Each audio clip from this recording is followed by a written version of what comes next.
Dick Hoover.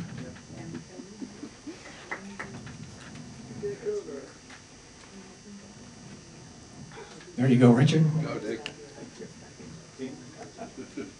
I've got a funny little story to tell you.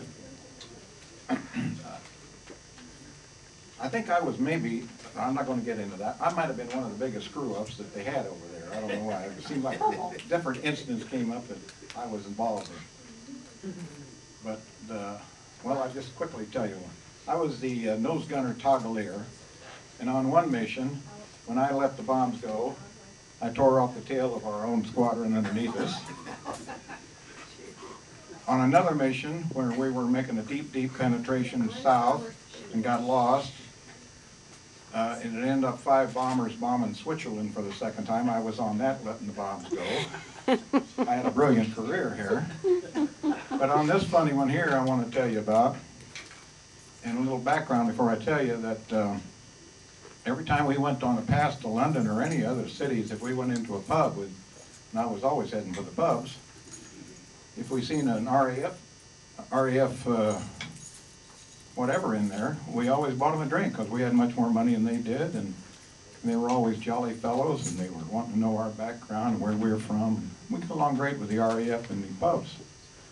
So keeping that in mind, come the Battle of the Bulge, and we were on a stand down, you know, day after day, and then finally the first day off, when it was a maximum effort out, we had mechanical problems and our plane had to set down in an emergency field, but we landed right pretty near the lines of the Bulge, but on the Allied side. And we walked, me and my radio gunner walked into town after we got settled and everything in there, and the infantry was around and everything else. And me and the radio operator walked into town, and small as town it was, there was this one little bar that was open, and we went in, and there was 2 RAF people in uniform sitting there. Oh, we went up, sat down with them, and I bought them a drink, bought them a round of drinks. And then I bought them the second round of drinks, but all this time I did notice that they weren't quite that friendly. They just didn't want to seem to get involved with us. So pretty soon after the second round of drinks that I bought them, they left.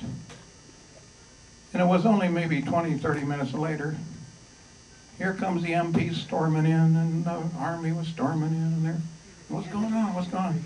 We're looking for 2 German spies dressed as RAF in uniforms, and here I'm buying them drinks.